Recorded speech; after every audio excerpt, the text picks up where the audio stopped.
Well, hi there, Internet. My name's Court, and you've got courtside seats for my review of Ocean's 8. Let's do it.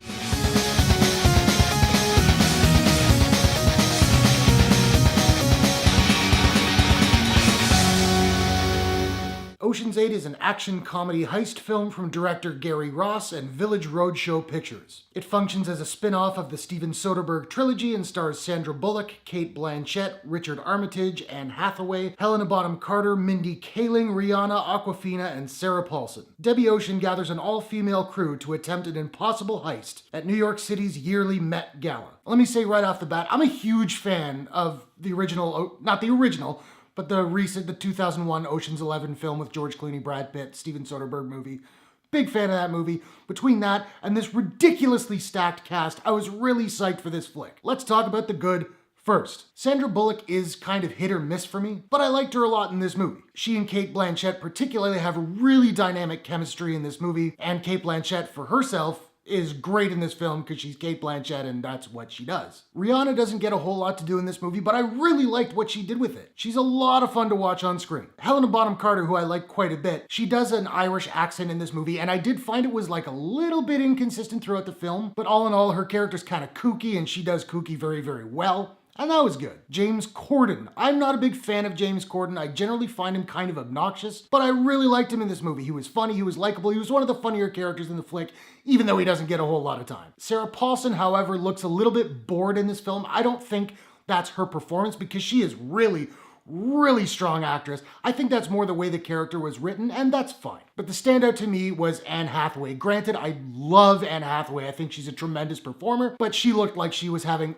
all of the fun in this film. Now, like Ocean's 11, this movie has swagger. Between the editing and the sort of funk jazz score, when this movie works, it's really rolling. There are a couple of surprises along the way. There are also a few references to Ocean's 11 and possibly 12 or 13. I don't remember those movies very well. But the good news about this movie is that it does very much stand on its own. It's a standalone film. You don't have to have seen the other trilogy to enjoy this movie. You're not going to be lost without seeing those. Also, the heist that happens in this movie is crazy fun. Now, I know I'm referencing Ocean's 11 a lot, and it's difficult not to because this movie does crib a lot from that film. There are a lot of very familiar beats, really familiar to me because I just watched Ocean's 11 yesterday. There's a scene in Ocean's 11 where Brad Pitt's character and George Clooney's character have this conversation. That exact conversation happens between Sandra Bullock and Cate Blanchett's characters in this movie. It's not word for word, but it might as well be. Now, the writing is not bad in this movie, but it's not great. Like I said, Blanchett and Bullock have really good chemistry, and they both have really solid comic timing, but the conversations that they have don't pop the way I was expecting them to, and I think mainly that's because the writing in this screenplay is just not all that sharp. The biggest problem with this movie was the pacing, and like I said,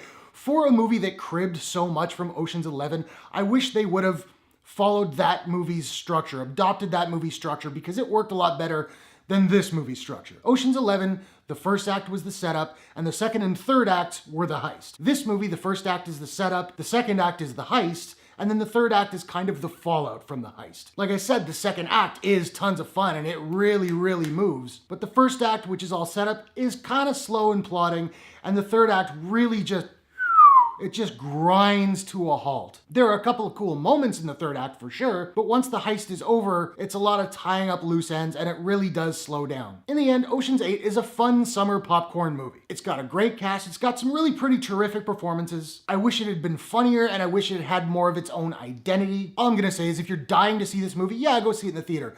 But if it's something you can wait for, I would say wait. It's not a movie that needs to be seen in the theater. If you can wait for it to come on streaming, that would be my recommendation. Now, I don't have a proprietary rating system as of yet, so I'm just trying to figure out what I'm gonna give Ocean's 8. And I think I'm gonna give Ocean's 8 a...